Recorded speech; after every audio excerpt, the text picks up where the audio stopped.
오늘은 4050 구직자분들이 성공 사례로 알아보는 인터넷 구직 활동 노하우에 대해서 간호 소장님하고 얘기 나눠볼까 합니다.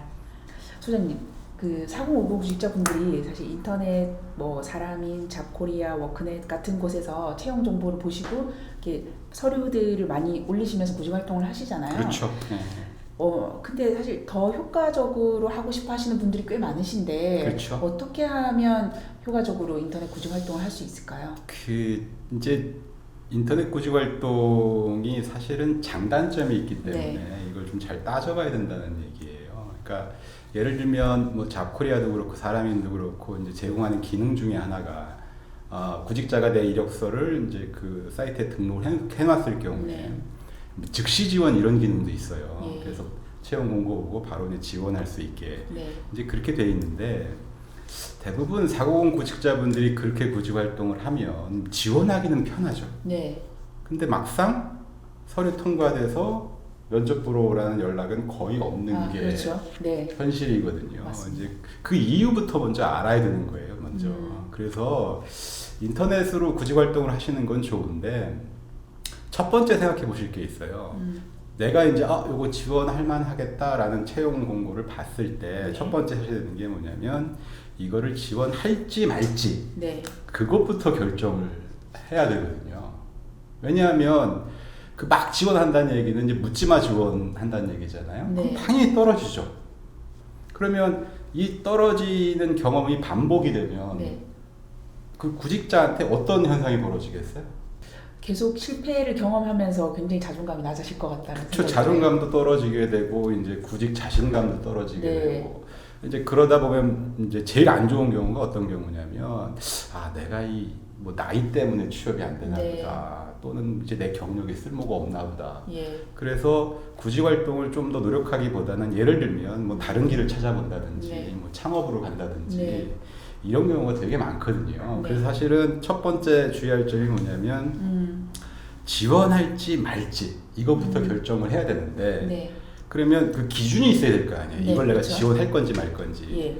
그래서 그 지원 기준을 보면 이제 이게 70% 룰이라는 게 있어요. 네. 무슨 얘기냐면 회사의 채용 공고를 봤을 때 지원 자격이 10가지가 있으면 네. 그 중에서 내가 한 7가지, 10가지 전체는 아니고 7가지 이상만 해당된다 그러면 네. 지원해도 괜찮다라는 예. 기준이거든요. 네. 근데 여기서 좀 주의할 게 뭐냐면 외국계 기업 같은 경우에는 그 자격 요건을 되게 자세하게 적어요. 네. 그렇죠. 그래서 내가 70%가 되는지 안 되는지를 판단하기가 쉬워요. 네. 근데 우리나라 회사들의 채용 공고를 보면 네. 지원 자격이 되게 두리뭉실해요. 네. 그러니까 예를 들면 뭐 경력 15년 이상, 네. 뭐 땡땡땡 우대 뭐 이 정도밖에 네. 안 되거든요. 그래서 우리나라 채용 정보 같은 경우에는 가능하면 반드시 그 회사에 전화를 해서 예. 정말로 너네들이 그 찾는 사람이 네. 누군지 그 예. 자격 요건이 뭔지 네. 그거를 파악을 한 다음에 네. 거기에다가 70% 룰을 적용을 해서 지원할지 말지를 네. 판단하는 이 작업이 예. 정말 중요한 1단계 작업이 되거든요. 예. 그러면 일단 구직 공고를 보고 묻지마로 막 지원을 하는 게 아니라 그거 절대 안 거기에 됩니다. 설명되어 네. 있는 것들을 내가 어떤 전화라든지 아니면 좀 더 그렇죠. 구체적으로 알아본 네, 다음에 네, 네. 70% 정도가 내가 맞는 조건을 갖고 있는지를 확인한 다음에 지원을 해라. 그렇죠, 그 말씀이시죠? 예. 그 다음에 이제 그럼 이제 70%가 넘었어. 네. 그럼 내가 지원해 볼 수 있잖아요. 예. 그럼 이제 지원할 때 주의할 점. 예. 이제 그게 뭐냐면 대부분 채용 공고를 보면 예. 이제 그러니까 이력서, 자소서 또는 뭐 경우에 따라서는 경력 기술서 네. 이 정도를 제출하라 그러거든요. 예. 근데 지원할 때 제일 먼저 생각해야 되는 게 뭐냐면 이게 이제 인터넷에 공개되어 있는 채용 정보이기 때문에 네. 나만 지원하는 게 아니거든요. 그렇죠. 그러니까 네. 기본적으로 경쟁이 치열하다는 거예요. 네. 그러면 지원자인 내 입장에서 보면 전략적 목표가 뭐가 되냐면 입사 지원을 할 때 어떻게 하면 서류 전형을 통과해서 네. 면접에 가게 할 거냐 예. 이게 중요한 전략적 목표가 되거든요. 근데 그럴 때 키워드가 뭐냐면 차별화라는 거예요. 예. 그러니까 나를 다른 지원자하고 네. 어떻게 차별화시켜서 예. 서류를 통과해서 면접에 가게 할 거냐 이게 이제 핵심 포인트가 되는 거거든요. 이렇게 차별화라는 거를 저희가 알고는 있지만 그쵸. 사실은 그 서류 과정에서 나를 네. 차별화시킨다라는 게 그래서 쉽지가 이제 않더라고요. 사실은 오늘 이 시간에 그러면 기본적인 이력서 자소서를 어떻게 써야 되느냐 차별성 있게 네. 그거는 다루기가 너무 좀 양이 네. 많을 것 같고 그건 아마 이제 다른 영상에서 말씀드릴 수 차차. 있을 것 같고 기본적으로 차별화시킬 수 있는 방법이 이제 두 가지가 더 있어요. 하나는 뭐냐면 보통 우리가 이제 온라인으로 지원을 할 때 이메일로 많이 이렇게 지원을 하잖아요. 예. 그랬을 때 그 이메일 본문 예. 이거를 어떻게 쓸 거냐 영어로 얘기하면 이제 커버레터라고 하는데 네. 이걸 어떻게 쓸 거냐라는 하나가 부분이 네. 있고 두 번째는 그쪽에서 이제 요청한 네. 서류가 이력서 자서서인데 플러스 알파로 추가적으로 나를 차별화시킬 수 있는 장치가 뭐가 없을까? 장치. 네. 예. 그게 뭐가 됐든지 간에 예. 그거를 고민을 해봐야 된다는 거예요. 그거를 사실은. 한 가지 사례를 좀 설명해 주시면 도움이 그래서 될것 이제 같아요. 실제 사례를 가지고 네. 말씀을 드리면 이제 예전에 제가 컨설팅을 진행했던 어떤 구직자분이 있었냐면 남자분이고 이제 나이는 46세 네. 이제 미국계 회사인데 예, 예. 의료기기, 백신, 수행료 이런 네. 거를 이제 제품을 공급하는 회사에서 담당 직무는 뭐였냐면 이제 SCM, 네. Supply Chain 네. Management인데 실제 하는 일은 이제 창고 관리, 예. 재고 관리, 그다음에 이제 배송, 물류, 네. 그다음에 이제 고객이 컴플레인 들어오면 이제 그거 처리하는 예. 그 업무를 주로 하던 사람이었는데 이제 회사에서 구조조정 과정을 통해서 이 사람이 이제 퇴직을 하게 된 거예요. 네. 그래서 재취업을 해야 될 거 아니에요. 네. 그래서 이제 그 외국계 채용 정보를 주로 올리는 이제 피프렌잡이라는 사이트가 있어요. 예. 거기에서 채용 공고를 하나 본 거예요, 이 사람이. 네. 근데 그 어떤 채용 공고였냐면 회사는 그 아마 그 C자로 시작하는 신발 브랜드 있죠. 아마 대충 아실 거예요. 네. 이제 그 신발 제조 회사의 직무는 똑같은 SCM 직무. 예. 그래서 이분이 이제 저한테 와가지고 한 얘기가 뭐냐면 이거 지원해도 돼요? 안 돼요? 네. 그러니까 이 구직자 입장에서 보면 사실은 외국계 회사에서 46살인데 실무자라면 네. 사실은 나이가 이제 되게 많은 편이잖아요. 그렇죠. 예. 그 다음에 또 내가 지원을 하는데 업종이 달라지는 거 아니에요. 네. 의료기기, 백신, 네. 수행료에서 그렇죠. 신발 완전히 다른 곳으로 가시는 쪽이니까. 거죠. 네. 그럼 무슨 얘기냐면 이 사람은 구직 활동 중에 지금 두 가지 단점이 있는 거예요. 네. 하나는 업종을 바꿔서 구직 네. 활동한다는 단점이 하나가 있는 거고 또 하나는 이제 나이. 네. 그리고 이제 방금 전에 말씀드렸잖아요. 그럼에도 불구하고 다른 지원자하고 나를 차별화를 시켜야 된다. 네. 그잖아요. 예. 그래서 일단 지원 여부 결정은 이제 말씀드린 대로 70% 룰. 네. 그러니까 지금 저기 채용 자격 요건을 보니까 70% 제가 봤을 때 넘는 것 같아요. 네. 그렇게 지원을 하자. 예.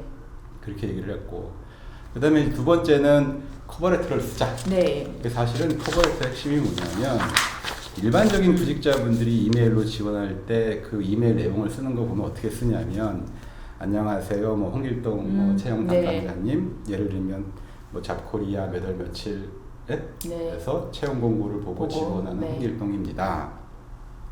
제 경력과 경험이 가장 적합한 것 같아서 이력서 자소 첨부하거니 예. 예? 적극 검토해 주시면 감사하겠습니다.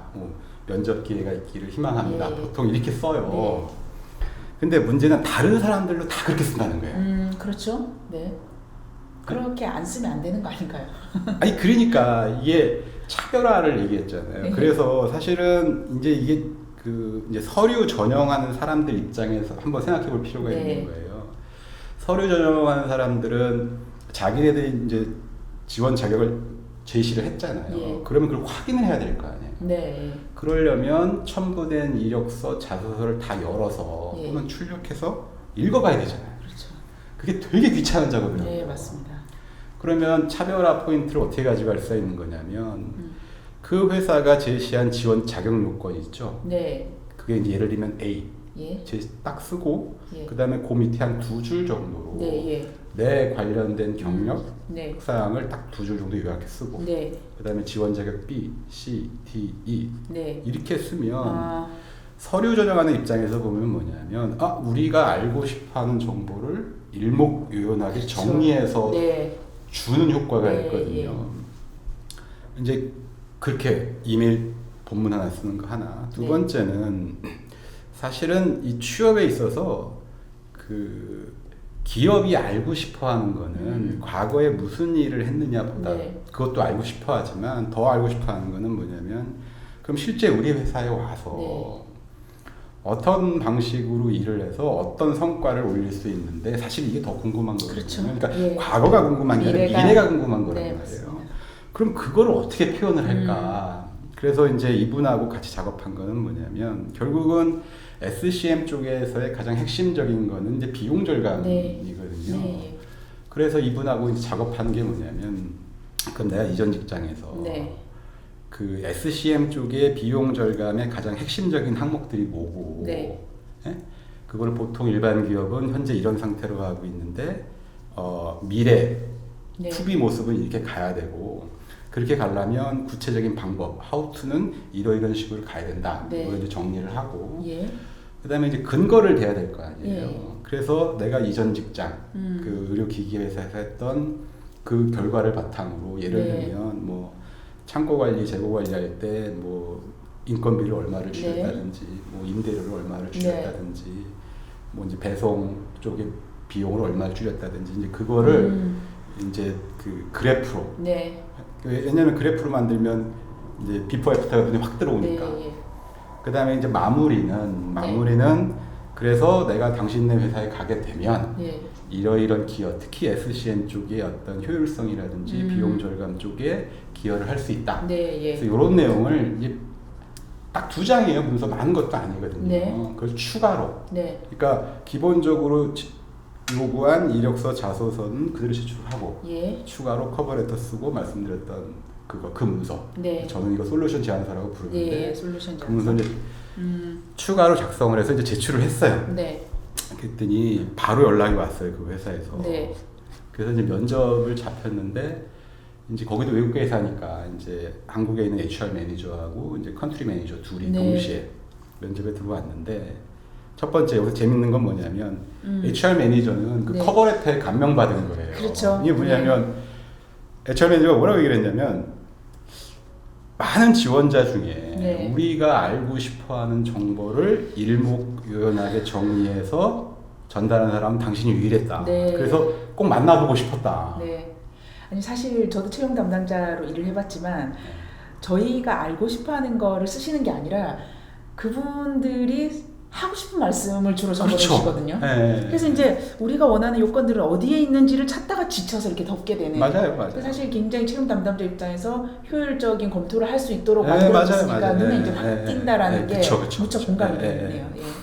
그 다음에 이제 두 번째 그 컨트리 매니저 지사장이죠. 지사장은 이제 그 솔루션 제안서 2장짜리 제출했다고 네. 했잖아요. 첫 반응이 뭐였냐면 그분 말씀 들어보면 이제 약간은 그렇게 적극적이지 않은 뭐냐면 이거 너무 일반적인 내용 아니냐. 그렇죠. 네. 근데 그건 당연한 게 내가 지금 그 회사 입사한 게 아니니까 그렇죠. 그 회사 내부 사정을 정확히 알 수가 모르잖아요. 없죠. 예. 근데 그럼에도 불구하고 이제 한 가지씩 물어본다는 거예요. 네. 그걸 이력서 가지고 물어보는 게 아니라 네. 그 솔루션 제안서를 가지고 그러면 이전 직장에서 요거는 어떻게 그렇죠. 했냐, 어떻게 네. 했냐. 다 대답하면 되잖아요. 내가 했던 그렇죠. 일이니까 예. 대답하는 거 어려운 거 아니니까. 네. 그렇게 대답을 했고 네. 그래서 이제 면접 잘 끝났고 예. 그다음에 이제 외국계 기업은 특징이 이게 그 조직상에서의 보스도 있지만 직무상에서 네, 보스도 있잖아요. 그렇죠. 예. 그래서 이제 여기 SCM 쪽의 보스가 이제 홍콩에 있으니까 아, 홍콩에 이제 전화로 예. 이제 1시간 정도 인터뷰해서 음. 이제 그것도 진행하고 네. 그래서 예. 일주일 뒤에 연락 왔습니다. 출근하라고. 아 합격하셨나요? 네, 네, 네. 아, 근데 이제 굉장히 이쁘셨겠네요, 선생님도. 근데 더 중요한 게 이 연봉이잖아요. 네. 결국은 이 보면 아까 말씀드렸다시피 이제 나이라는 불리한 점, 그다음에 네. 이제 업종을 네, 바꿔서 바뀐 가는. 점. 그래서 정확히 이제 제가 연봉 금액은 안 물어봤어요. 네. 대신에 이렇게 물어봤어요. 네. 근데 좀 연봉은 어떻게 마음에 드세요? 했더니 네. 이제 그분 이야기는 이 정도면 난 충분히 만족한다. 네. 네. 그러셨구나. 그런 사례가 있었습니다. 네. 뭐 비밀이지만 네. 기존에 받으셨던 거 거의 아마 뭐 비슷한 수준 가셨을 그러셨으니까 거예요. 네. 만족스러우셨을 그쵸. 것 같아요. 네. 굉장히 대단한 도전이셨는데도 네. 불구하고 네. 듣고 있는데 어떤 기승전결이 느껴지는 아이, 사례였습니다. 그래서 좀 이제 정리를 해보면 네. 이제 인터넷으로 구직 활동을 정리를 해보면 이제 제일 첫 번째 신경 써야 되는 게 뭐냐면 지원할 거냐 말 네. 거냐 잘 이것부터 신중하게 결정을 결정해야 신중하게 한다는 얘기예요. 네. 기준이 70%로 네. 특히 우리나라 기업의 채용 공고를 보면 너무 이 지원 자격이 좀 두리뭉실하기 그렇죠. 때문에 네. 가능하면 전화를 하든지 반드시 네. 확인해서 지원 여부를 결정하는 게 중요하고요. 두 번째는 이제 지원하기로 결정을 했다 그러면 네. 차별화를 어떻게 할 거냐. 네. 이력서 자서도 마찬가지지만 플러스 알파로 추가로 네. 그래서 말씀드렸던 커버레터는 반드시 쓰시는 게 네. 좋고요. 그다음에 이제 사례에서 솔루션 제안서를 말씀을 드렸는데 그런 방법을 쓰셔도 좋고 아니면 플러스 알파를 좀 창의적으로 생각해서 네. 나를 차별화시킬 수 있는 어떤 장치나 도구나 문서가 없을까. 네. 그래서 가능하면 할 수 있으면 그것까지 제출을 하는 게 그 치열한 인터넷 그 구직 활동 경쟁에서 네. 내가 이길 수 있는 그 방법, 좀 효과적인 방법이다라고 예. 말씀드릴 수 있을 것 같아요. 네, 오늘은 4050 구직자분들의 인터넷 구직 활동을 어떻게 하면 효과적으로 하실 수 있는지 간호재 소장님하고 알아봤습니다. 지금 구직 활동 하시는 분들한테 많은 도움 되셨던 시간이었으면 좋겠습니다. 감사합니다.